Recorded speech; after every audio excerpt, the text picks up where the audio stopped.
Avez-vous déjà ressenti des sensations de vertige, des sensations de perte d'équilibre? Et si ces troubles de l'équilibre étaient porteurs d'un message profond pour votre âme, pour l'être spirituel que vous êtes réellement au fond de vous? Je le dis déjà depuis un certain temps dans mes vidéos sur la lecture bioanalogique des malaises, mal-être et maladies, mais pour ceux qui me découvrent dans cette vidéo, prenez conscience que nous ne sommes pas ce corps biologique. Ce corps physique est notre forme sur cette terre et nous avons à cesser de nous identifier à ce corps biologique. En réalité, nous sommes plus grands que ce corps. Nous sommes un être spirituel venu faire l'expérimentation de l'incarnation sur Terre. Et si vous écoutez toutes mes vidéos sur la guérison spirituelle, vous verrez qu'un jour, vous arriverez peut-être à changer votre regard sur les maladies ou les événements douloureux que vous vivez et à les considérer non pas comme des punitions, non pas comme des leçons de vie, mais bel et bien comme une opportunité incroyable à évoluer, à se réaliser et à prendre conscience de vos richesses intérieures qui n'ont pas encore été révélées à votre conscience. Sans plus tarder, passons à la lecture bioanalogique des vertiges et des troubles de l'équilibre. Je vous donne un peu de contexte autour de ces troubles pour que vous puissiez mieux décoder le message avec moi. Un vertige, c'est une sensation d'étourdissement associée à un manque d'équilibre. Les vertiges peuvent être liés à un problème au niveau de l'oreille interne et associés notamment à des acouphènes, ou liés à un problème central touchant l'encéphale et associé à une migraine ou à une maladie neurologique telle que la sclérose en plaques par exemple. Mais ici, ce n'est pas le lieu de vous lister toutes les causes possibles des vertiges et troubles de l'équilibre puisque je ne suis pas médecin et qu'en plus, la bioanalogie ne prend pas en compte les causes des maladies. La lecture bioanalogique regarde ce que le corps nous montre et fait un copier-coller en utilisant des analogies. Néanmoins, je voulais tout de même attirer votre attention que si vous souffrez à la fois de vertiges et de migraines ou acouphènes ou autres maladies neurologiques, eh bien vous pourriez être intéressé d'aller visionner mes autres vidéos sur ces sujets. Je vous les afficherai à la fin de cette vidéo. Qu'est-ce qu'on constate quand on a un vertige? Soit ce sont les objets qui tournent autour de moi, soit c'est moi qui tourne par rapport aux objets. C'est-à-dire qu'on voit où on veut aller, mais on n'arrive pas à suivre une ligne droite. On fait un peu comme ça là, parce qu'on est en déséquilibre. Regardons ce qui se passe dans le cas où ce sont les objets qui tournent autour de soi.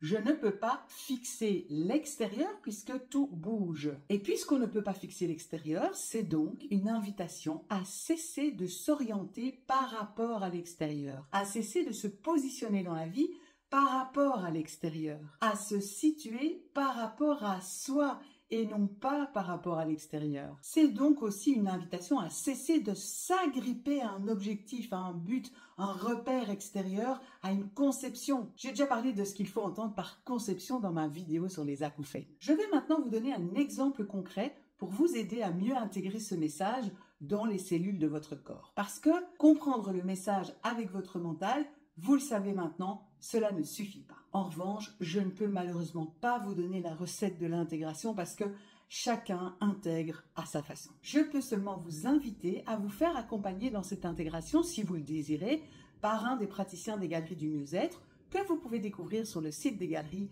dont vous avez le lien en description. Avoir des vertiges où les objets tournent autour de soi, c'est le cas typique de quelqu'un qui n'est plus aligné avec son emploi, par exemple. Mais il ne veut pas démissionner parce que c'est un emploi stable et bien payé. Il a peur d'être critiqué et jugé par son entourage. Il reste donc plus accroché à ce que pense l'extérieur qu'à ce qu'il ressent au plus profond de lui. Il est donc invité, avec ses vertiges, à se repositionner par rapport à lui-même et non par rapport à l'extérieur. Prenons maintenant le cas du deuxième type de vertige, celui où c'est moi qui tangue quand j'essaye d'aller vers mon objectif que je vois clairement. Dans ce cas-là, la vie me montre que j'ai à rester fidèle à ce qui est repère pour moi, à ce qui est lumière pour moi, et que le chemin pour y arriver ne m'appartient pas. Le chemin ne dépend pas de moi. J'ai donc à me laisser œuvrer par la vie. Il s'agit d'une invitation à lâcher son pouvoir personnel en ayant pour seul repère le respect de soi. Lâcher son pouvoir personnel signifie se poser la question sur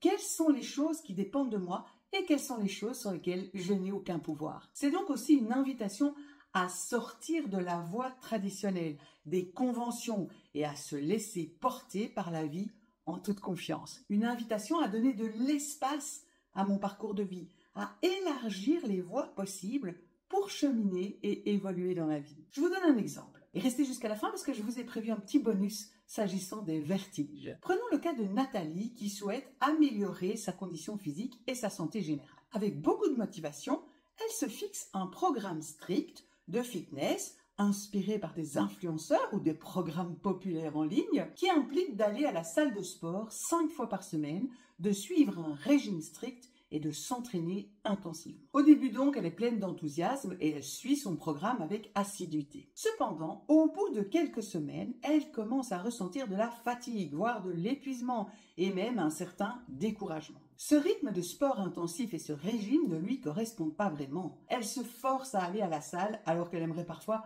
simplement faire une marche à l'extérieur ou essayer des activités plus douces comme le yoga ou la natation. Son objectif de bien-être et de santé est toujours bien présent. C'est simplement le chemin qu'elle a choisi pour y parvenir qui n'est pas adapté à ses envies et à ses besoins. Donc elle est fidèle à son objectif de santé, mais elle s'impose un chemin qui ne lui convient pas et c'est là que les vertiges se déclenchent. Elle est invitée à choisir le chemin qui lui correspond le mieux sans se laisser influencer par l'extérieur. Et voici maintenant le petit bonus que je vous ai promis. Qu'en est-il des vertiges par rapport à l'altitude? Ces vertiges n'ont rien à voir avec l'oreille interne ou autre maladie. On parle ici de la peur de la chute, vous êtes d'accord? Et quand on a peur de tomber, c'est parce qu'on a peur de s'écraser sur le sol. On est aussi d'accord. Et donc c'est une invitation justement à aller rencontrer le sol, c'est-à-dire rencontrer la réalité telle qu'elle est, sans vouloir une autre réalité que celle qui est là. Une invitation à s'accueillir tel que l'on est, sans vouloir être autre chose que ce que l'on est. Merci pour votre attention. Dites-moi en commentaire si cette vidéo vous a plu. J'aime toujours vous lire, ça m'encourage